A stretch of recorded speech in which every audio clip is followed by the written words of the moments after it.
Salut tout le monde, dans cette vidéo on va parler de la baisse actuelle des actions et de est-ce que je pense que c'est le moment de paniquer ou au contraire le moment de vendre tout ce qu'on a, de vendre sa maison pour acheter des actions. Donc en ce moment il y a deux types de réactions, je dirais que je vois. Déjà il y a les personnes qui paniquent. Donc les personnes qui paniquent, je pense que ça concerne surtout ceux qui ont commencé à investir à partir de fin 2023, donc depuis un an et demi maximum, parce que depuis ce moment-là on a eu une hausse quasi non-stop tout droit. Et donc quand c'est la première fois qu'on vit des baisses assez abruptes comme ça, c'est normal que ça fasse une sensation de peur et le cerveau qui envoie des signaux de danger. Parce que là on a eu une baisse de... Ouais, c'était moins 10% en 3 semaines, donc c'est assez rapide.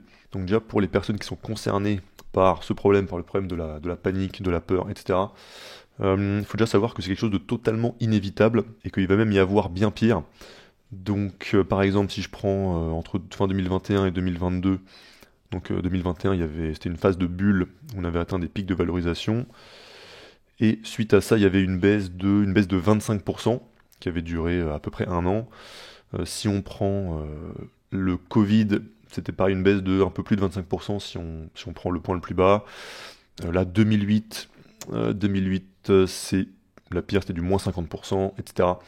Donc, c'est le genre de choses qui vont arriver, ça fait partie du parcours quand on investit en bourse. Et donc, pour pas paniquer, la première chose à savoir, c'est simplement que c'est totalement inévitable et qu'il y a même, statistiquement, si on regarde dans le passé, il y a des chances très élevées qu'on connaisse au moins une fois une baisse de 50% dans une vie d'investisseur.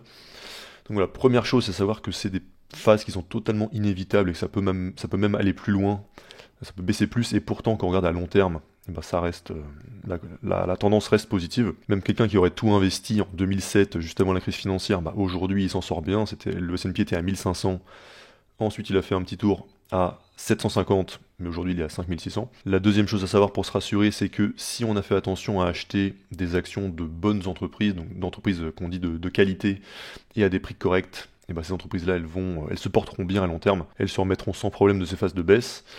Et la dernière chose à savoir, c'est que si les actions baissent, ça veut dire qu'elles sont moins chères, et quand c'est moins cher, ça veut dire que ce sont de meilleures affaires. Donc quelqu'un qui était super content d'acheter des actions, par exemple, entre novembre 2024 et le 19 février 2025, aujourd'hui devrait logiquement être plus content d'acheter des actions qu'il y a un mois, 2 mois, 3 mois, puisqu'aujourd'hui le S&P 500 est moins cher, et donc il y a beaucoup d'actions qui sont moins chères qu'à ce moment-là, ce qui veut dire que le risque est plus faible qu'à ce moment-là, et que donc le potentiel de gain futur est plus élevé. Donc ça c'est pour les personnes qui prennent peur et qui paniquent.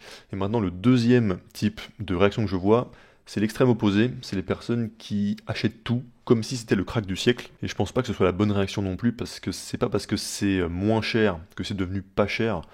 Si on regarde où on est niveau valorisation du marché, donc là c'est au 11 mars, c'est à jour du 11 mars 2025, et donc le 11 mars 2025, ça correspond voilà, à ce jour-là, donc au plus bas, donc c'est bien à jour. Et donc on est aujourd'hui à 26,37 fois les bénéfices. Donc le S&P 500 est valorisé 26,37 fois les bénéfices que génèrent les entreprises qui composent le S&P 500. On avait atteint un pic à 29,58, donc on a perdu à peu près 10%, ça correspond bien aux 10% de baisse du S&P 500 là, puisqu'entre temps il n'y a pas eu, il me semble pas qu'il y ait eu d'annonce de résultat ou quasiment aucune, donc les bénéfices n'ont pas augmenté, ça a été juste une baisse de prix. Donc le multiple de valorisation a baissé d'à peu près autant que le prix du S&P 500, et on est revenu au niveau de valorisation du 5 août 2024, et même quasiment celui du 19 avril 2024. Donc on est presque revenu à des niveaux de valorisation qu'il y avait il y a un an. Et maintenant la question c'est, est-ce qu'il y a un an, est-ce que le S&P 500 était pas cher il y a un an? Je suis pas de cet avis, en tout cas personnellement, puisque quand on était à 30 fois les bénéfices, je disais qu'on était au troisième plus haut niveau de valorisation de l'histoire, mais quand on est à 26 fois les bénéfices, on est aussi au troisième plus haut niveau de valorisation de l'histoire. C'est juste qu'entre temps, il y a eu par exemple l'élection de Trump qui a rajouté un coup d'optimisme, un coup d'euphorie au marché, donc aux valorisations, mais on partait déjà de haut.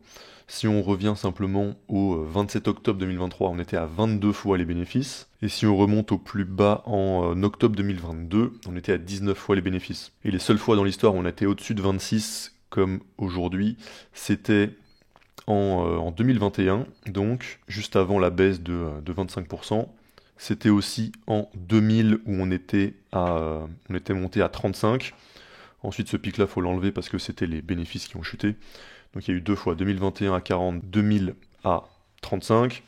Et à part ça, on était arrivé une fois au niveau de valorisation actuelle, donc à 26 fois en 1992, avant qu'il y ait une baisse de 26 à 15, ce qui doit faire quelque chose comme du moins 40%. Et qu'est-ce qu'on a eu plus récemment? Parce que je suis d'accord qu'on peut dire que la qualité des entreprises aujourd'hui est supérieure à ce qu'il y avait au siècle dernier. Par exemple, les niveaux de marge sont plus élevés, puisqu'on a beaucoup plus d'entreprises de software qui ont moins de capex, etc.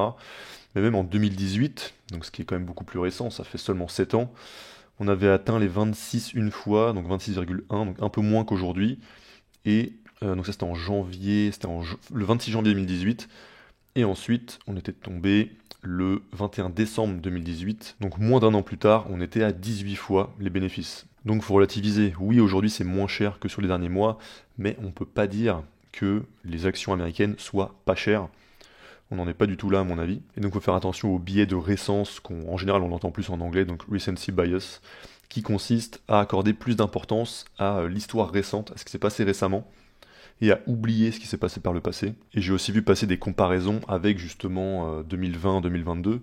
Mais là, la baisse qu'il y a eu, c'est pas du tout la même ampleur. Alors déjà, on part pas du même point, et en plus, c'est pas la même ampleur. Donc, je pense pas que ce soit des bonnes comparaisons. Parce que donc, comme on l'a vu tout à l'heure, donc en 2021, ok, là pour le coup, on partait de très haut, et on partait même de plus haut qu'aujourd'hui en termes de valorisation. Mais il y a eu un moins 25%. Aujourd'hui, on est seulement à un peu moins de moins 10%. On est à moins au plus bas, il y a eu moins 9,31%, donc c'est pas du tout la même ampleur, même si on part de moins haut. Mais ensuite, il y a eu 2020, donc ça a été, je pense que si on prend le point le plus bas, c'était un moins 30%. Donc pareil, pas du tout la même ampleur. Et en plus, je pense que là, niveau valorisation, on partait de moins haut. Donc si je regarde février 2020, février 2020, eh bien on était un poil en dessous d'aujourd'hui, on était vers les 25, entre 25 et 26 fois les bénéfices, donc un petit peu en dessous d'aujourd'hui.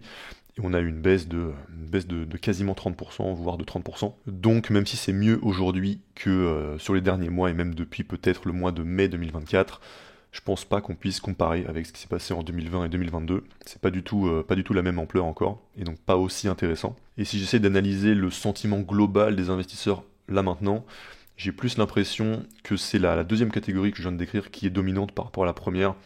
Je pense que la plupart des gens sont en mode buy the dip, comme si c'était trop facile en fait, comme si c'était évident. Et j'ai l'impression de sentir assez peu de peur et de pessimisme. Donc c'est pour ça que pour l'instant je ne m'excite pas trop. Et puis si je regarde des actions au cas par cas, il y a encore pour moi des actions qui sont irrationnellement valorisées, qui donc dans le cas où le sentiment changerait vraiment vers plus du pessimisme, ces actions devraient corriger beaucoup plus que ce que ça a été le cas jusqu'à maintenant. Alors, si je prends l'exemple typique, c'est Palantir.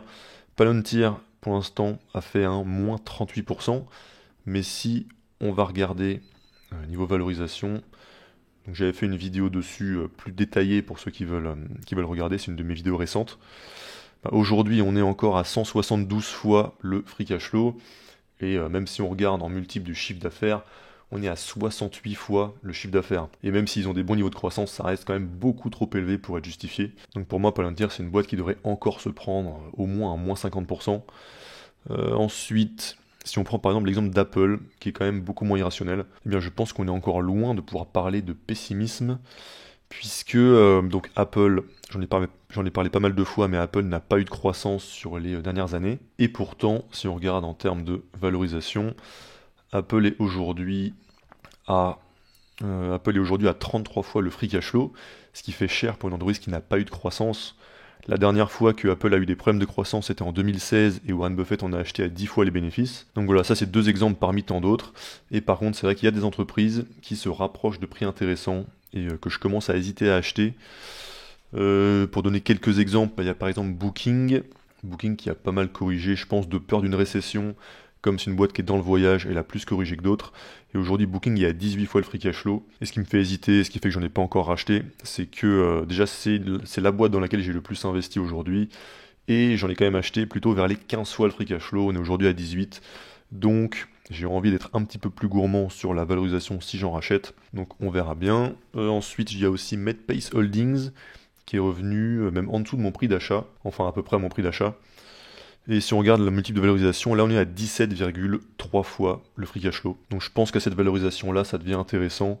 Et c'est des niveaux de valorisation auxquels des bons investisseurs comme François Rochon en ont acheté. Donc mon avis global, c'est qu'avec cette baisse, il y a quelques opportunités qui sont apparues, mais on est encore, pour moi, loin d'une situation dans laquelle j'ai envie de rentrer dans une frénésie acheteuse et de vider toutes mes réserves de cash. Et pour terminer cette vidéo, je rappelle que si vous voulez télécharger la checklist que j'utilise pour sélectionner les actions dans lesquelles j'investis, vous avez le lien dans la description et aussi qui s'affiche, enfin un bouton qui s'affiche en plein milieu de l'écran. Et on se retrouve pour la prochaine vidéo. A plus!